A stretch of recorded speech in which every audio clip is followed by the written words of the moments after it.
My name's Janine Matthews and I was born in Alice Springs in the Northern Territory, Central Australia, in the desert. My mum's Aboriginal and my dad's white Australian, and my mum's family are all from the Kimberley, so both of her parents, my grandparents, are Aboriginal, and so on my grandmother's side are the Mirrawong people, and on my grandfather's side are the Gurindji and the Gidja people, and they're all from Western Australia. It sort of goes into the Gurindji are into the Northern Territory, but they're all very close together, the areas itself. So yeah, I didn't really I didn't really grow up with a whole lot of culture. My mum was part of the stolen generation. She had a very big family and was taken away from her family very young, and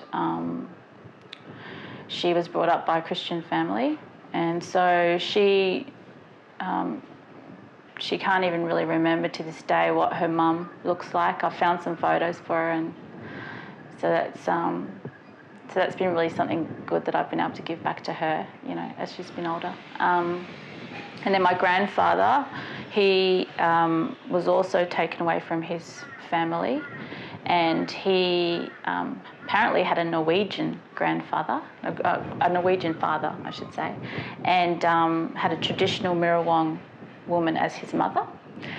And he got taken away. First of all, his sister got taken, and then he was too young, so she stole him away. Well, his sister got taken, and then he eventually got taken away from her, and but yeah, he kind of lost contact. He never got to see her again, so very kind of blurred kind of historical sort of lines. But I think as my mum's got older, she's found more contact with her cultural identity.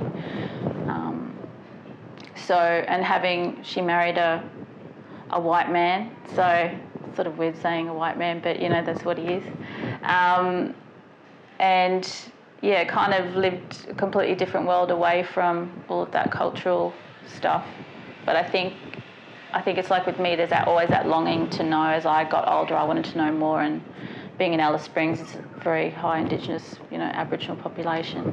So, you're always there, and, aunties and all that kind of stuff. And I remember our first trip to the Kimberleys, I was probably about 9, I think, and we went over there, and we all sort of rocked up, and it's the first time we'd been out sort of in, there were all these, people in a house, and, I was almost like there was such a world away from me, but, this was my family, and then there was this sort of great sense of freedom about it, and going there, but it was such a world away from what I'd grown up, so I think there's always been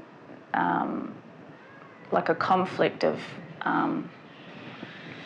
between, because you're too white sometimes, but you still have a great sense of connection and spirituality. I think I've always been very, very spiritual.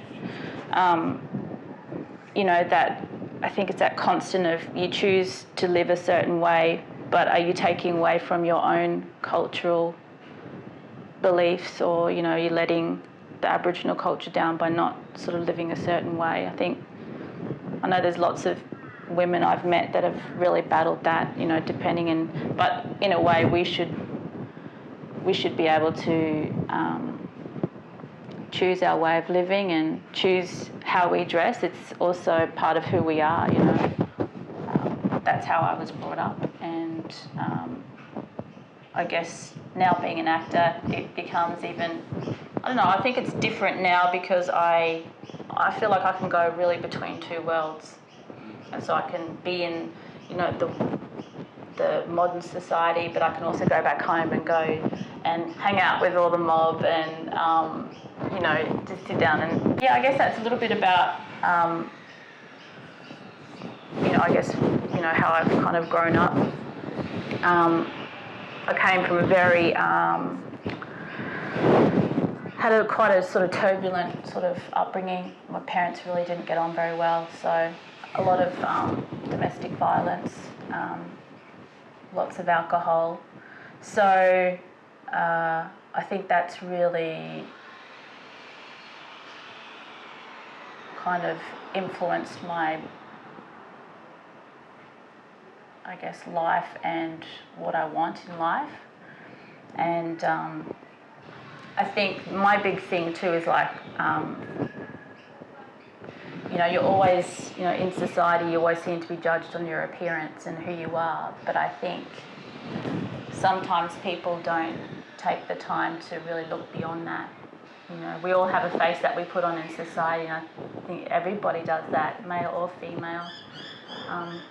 But I think the beauty of, you know, human connection sometimes is that if we can look beyond that and not make a judgment, you know, I can look here and look dressed and nice and presentable and put on a happy smiling face, but, you know, there's also, you know, there's pain behind.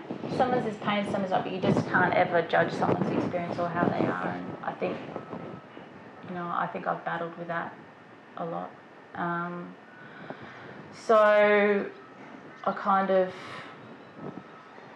got into lots of different things. I went to school, and, you know, I had my first child I had when I was really young. I was 19, so I was a single mum. And but, you know, I'd always grown up around family and lots of women and lots of kids, so I didn't feel really like I was out of my depth at all, being young. And so I had him at 19 and became a single mum, and just went and tried to take on the world, but always went back home to Alice. Alice is my grounding place. It's where I go and I put my feet, you know, in the earth, and I feel grounded, even though it's not my traditional country, even though I've got family there, but it's like, that's where I grew up, that's where I feel grounded, you know. So I love going back there. So yeah, went back there and I guess did normal things what everybody else did, and I got into acting because I was doing modelling and some acting and stuff like that. So got on in Parja television and hosted a kids show for a couple of years and produced that, and just did a whole heap of things. And then sort of met my husband, which is now my ex-husband, and decided to do, you know, the whole traditional get married and have kids. So I have 4 children, and my eldest is 23. It's just about to turn 23, and then I have 11, 9 and 7-year-old. So 3 boys and 1 girl who's my youngest, but I come from a family of 5 brothers and I'm the eldest, so I was kind of used to being around boys. So Sienna she's just been my little blessing, because she's like, I finally got to have that girl. I didn't have a great relationship with my mum, so she was, just sort of pretty removed, but really close to my dad. So I decided to do the whole marriage thing. That's what you do. I think having done that, did the stay-at-home mum thing for a long time, about 10, 12 years. But it was a really interesting experience, because there was, like, for the first time, I had probably grown up fighting a lot, fighting the sense of being strong despite all the terrible things that were probably going on around me. And I tried to kind of be the strong, stable person amongst my family and my brothers, because I was the only girl and the eldest, so took on that role very easily. And then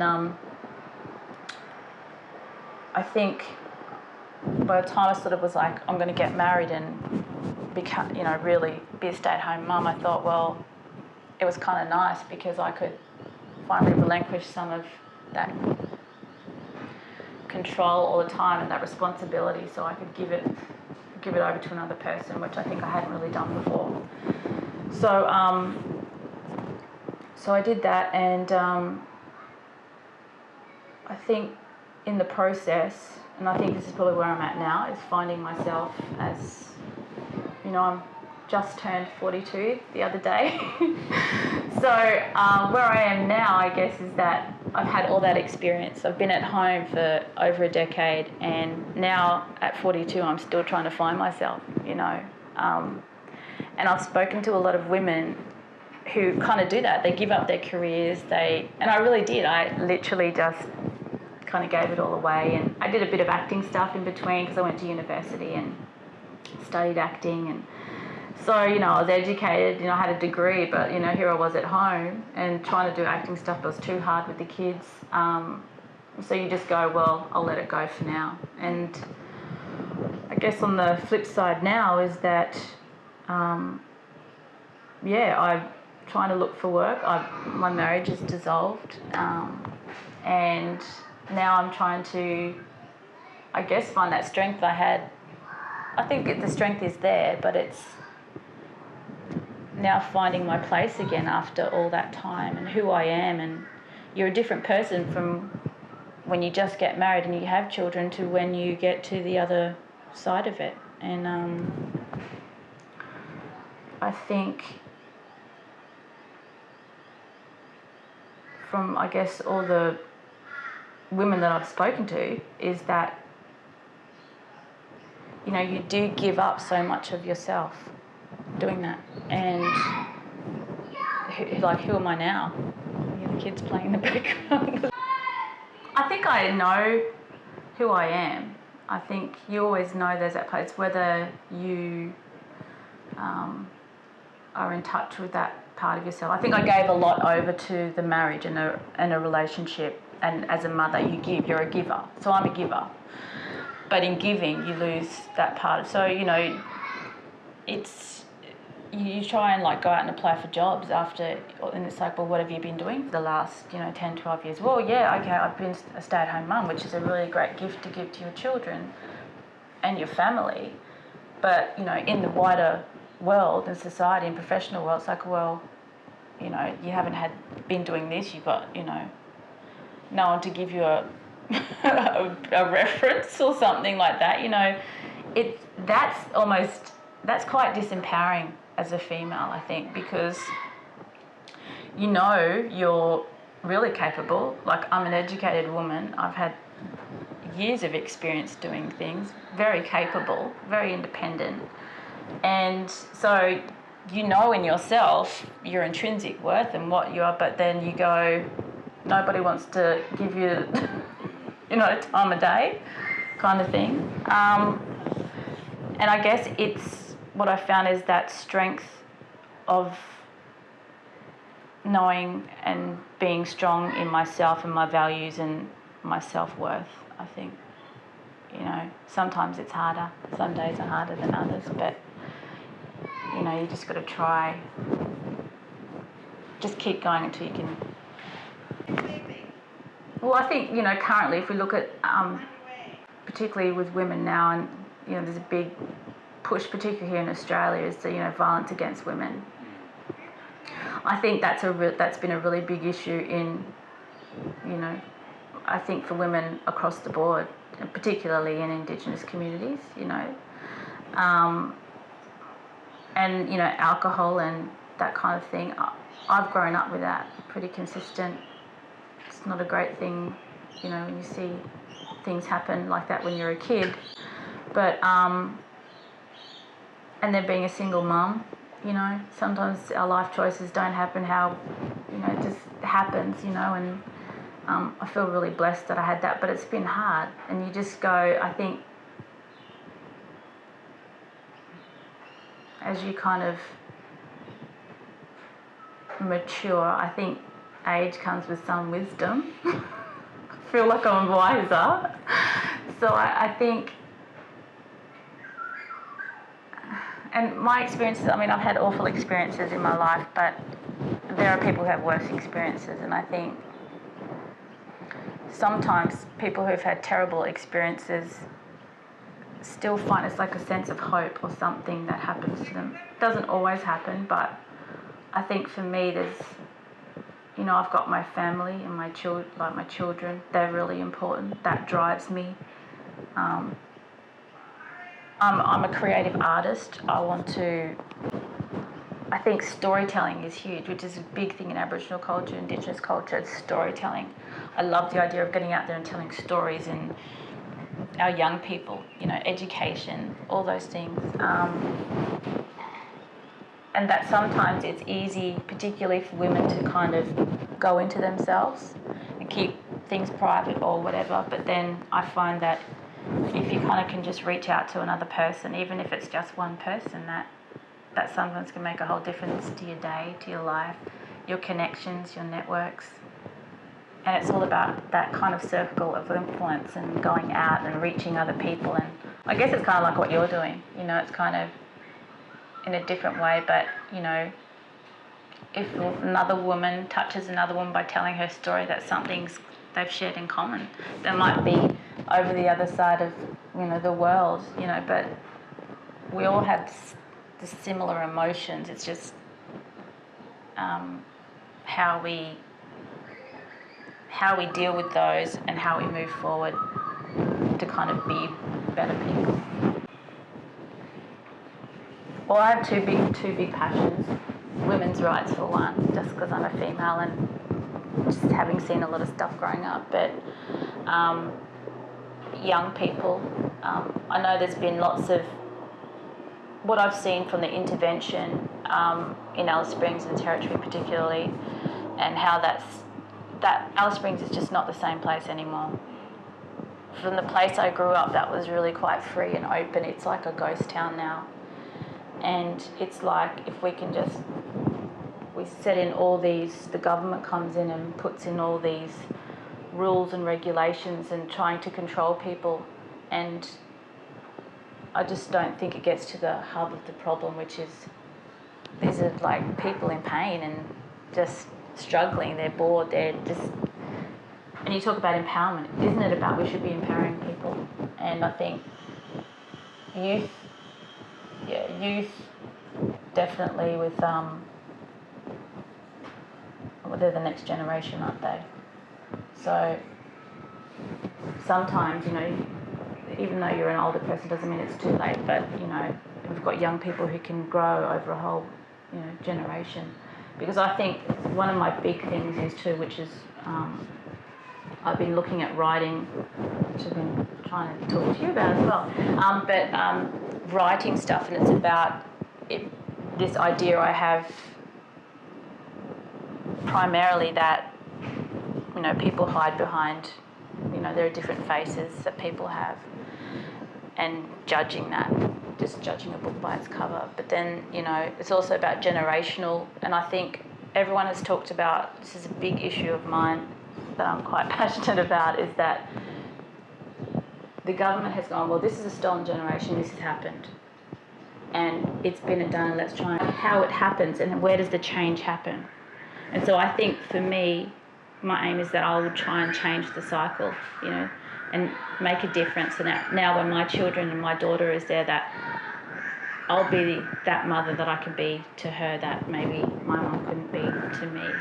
But all those experiences, you know, it goes down the line. And I did a play called Stolen, and the people, lots of elders we spoke to and people in the community, and they talked about that, and it was always about the parents and how it affected them went down the line. And you know, I think if government could look at in a bigger picture, you know, I know it's a huge ask, but you know, at some point maybe we need a, you know, female empower or something to kind of do the bigger picture and really get down to what is it intrinsically that's happened to these people. You know, we can say, oh, but we can't judge that person because they probably haven't had a great life. They might not have been parented how they probably could have been, but how it goes back down the line. And, you know, it's about now making change to move forward so that people can feel empowered. And that's why I love the arts, because, you know, we can get out there and we can make a difference by telling a story. We can tell someone's story, or we can go into a community and say, hey, this is what's happening. They might not be educated enough, but we can go in and say, hey, look, this is what's happening in the world. What's your point of view? We can talk in a different way. But I think you just got to have the communication open. So, yeah, definitely women's rights, and, yeah, just anything to do with young people, disadvantaged youth.